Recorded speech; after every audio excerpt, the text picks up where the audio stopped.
Assalamualaikum warahmatullahi wabarakatuh.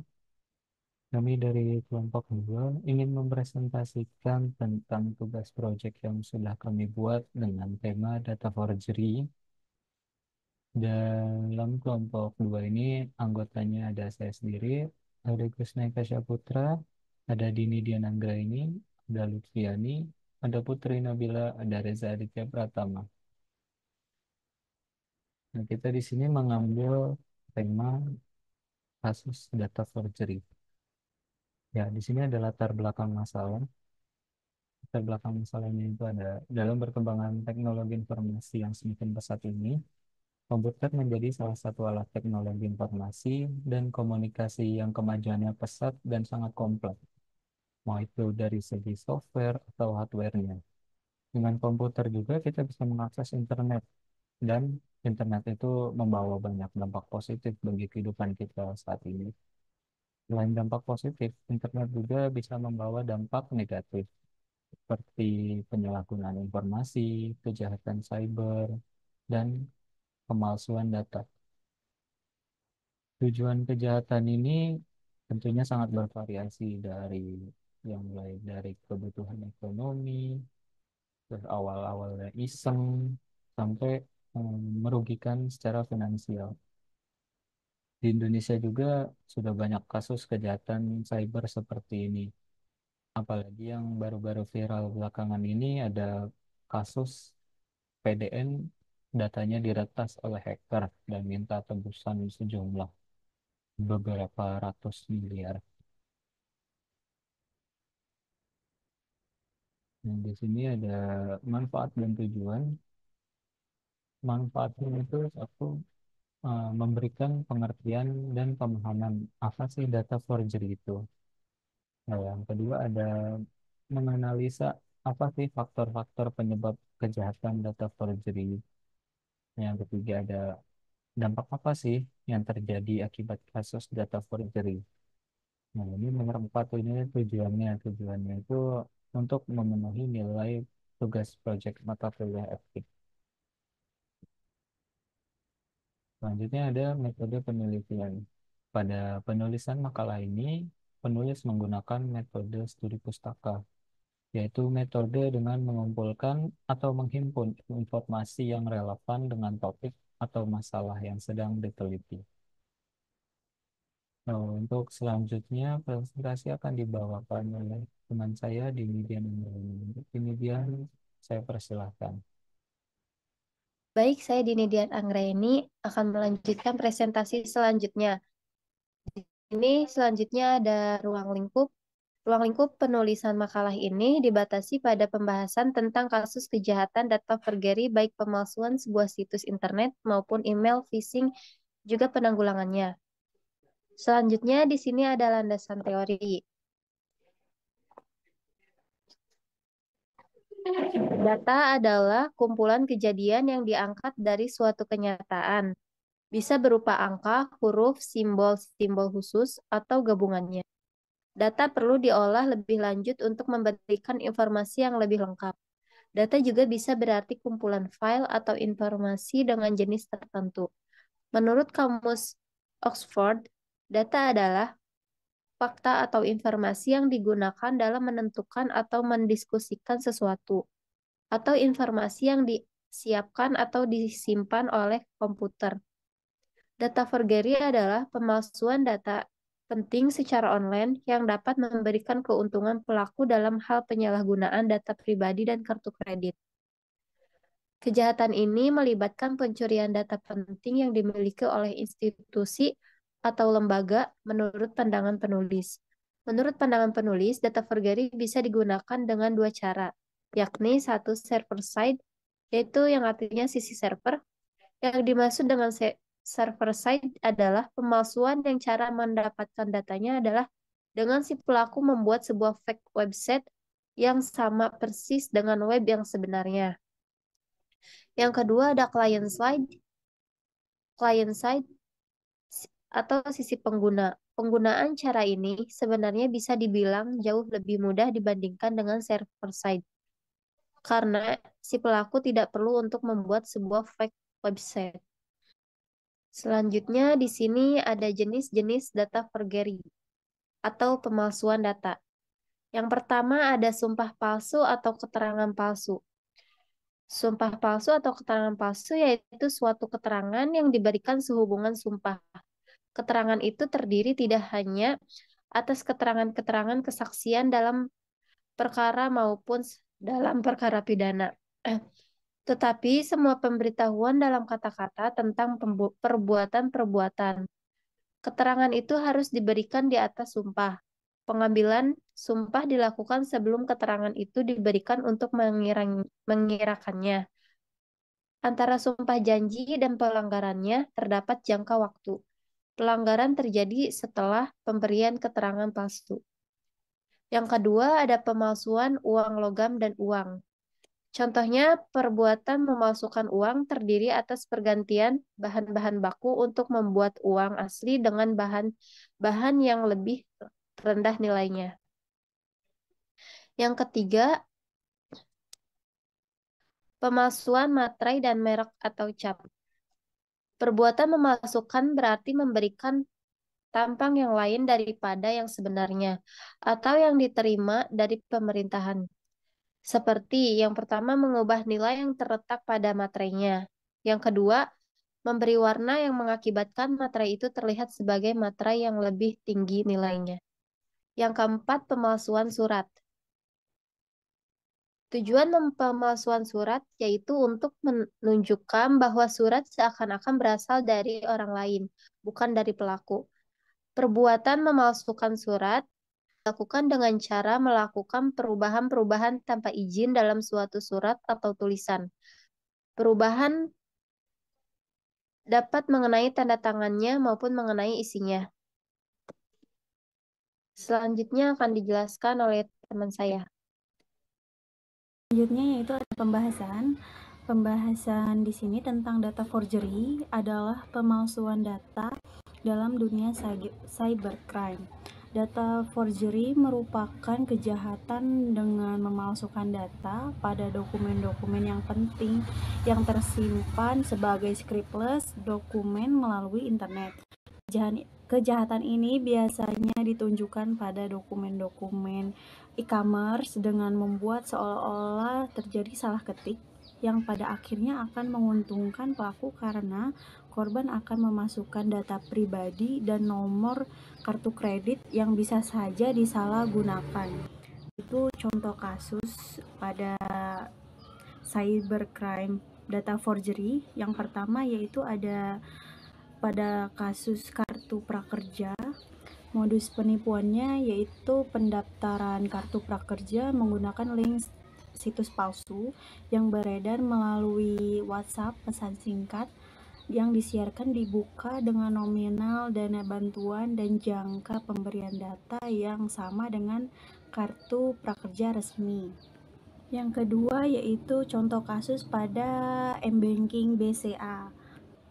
Kasusnya yaitu hacker memfotokopi tampilan website BCA yang resmi itu www.klikbca.com. Nah, yang palsu ini seolah-olah yang memfotokopinya itu dengan link www.klikstripbca. Nah, jadi ada simbol strip di tengah-tengah kata klik BCA. Jadi itu yang difotokopi oleh hacker. Tindakan tersebut dilakukan untuk mengecoh nasabah sehingga pelaku dapat mengambil identitas nasabah. Yang ketiga yaitu email phishing. Email phishing ini tindakan kriminal dengan modus yang digunakan mengirim sebuah email phishing, yaitu pengiriman email yang bertujuan untuk mencuri data-data rahasia. Yang keempat yaitu kasus BPJS Kesehatan. Pada tahun 2021, BPJS Kesehatan mengalami kebocoran data peserta BPJS. Data yang bocor seperti nomor NIK, nomor handphone, email, alamat, hingga gaji. Yang kelima itu kasus database Polri. Pada akhir tahun 2021, hacker membobol database Polri dan menyebarkan data tersebut di Twitter yang berisi informasi sensitif seperti nama lengkap, tempat tanggal lahir, nomor registrasi pokok, alamat rumah, pangkat, golongan darah, satuan kerja, suku email, hingga pelanggaran yang pernah dilakukan oleh petugas, yaitu faktor kejahatan data forgery. Yang pertama itu faktor politik. Faktor ini biasanya dilakukan oleh oknum-oknum tertentu untuk mencari informasi tentang lawan politiknya.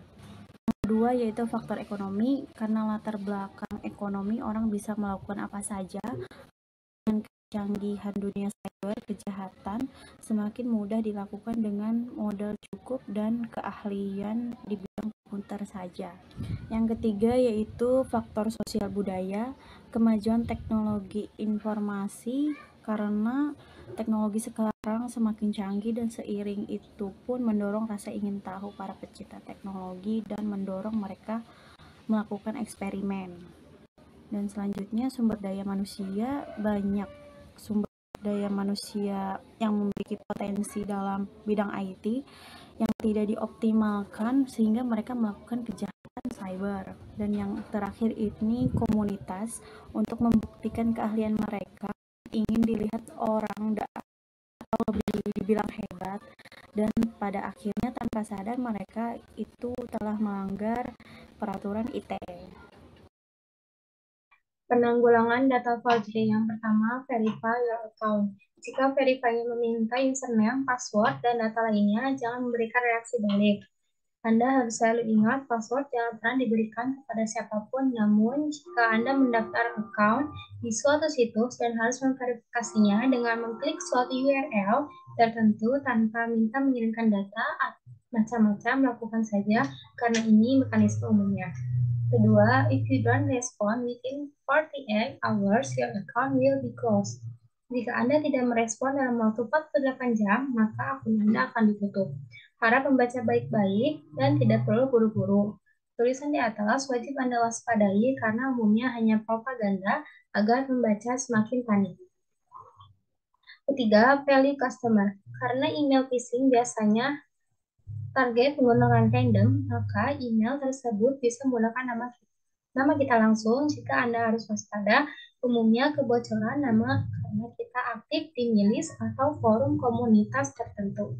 Pencegahan data forgery.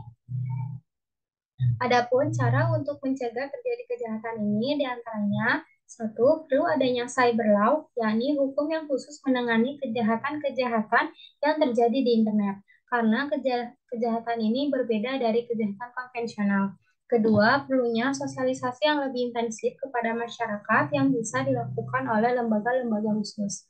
Ketiga, penyedia web-web yang menyimpan data-data penting diharapkan menggunakan enkripsi untuk meningkatkan keamanan.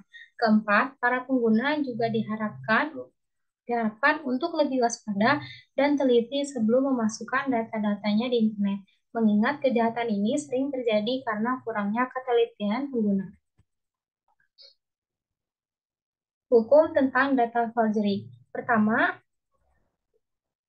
Undang-Undang UU 11 2008 tentang Informasi dan Transaksi Elektronik ITE, pasal 30 ayat 1, ayat 2, dan ayat 3. Tentang informasi dan transaksi elektronik ITE berbunyi, 1. Setiap orang dengan sengaja dan tanpa hak atau melawan hukum mengakses komputer dan atau sistem elektronik milik orang lain dengan cara apapun. Kedua, setiap orang dengan sengaja dan tanpa hak atau melawan hukum mengakses komputer dan atau sistem elektronik dengan cara apapun dengan tujuan untuk memperoleh informasi elektronik dan atau dokumen elektronik.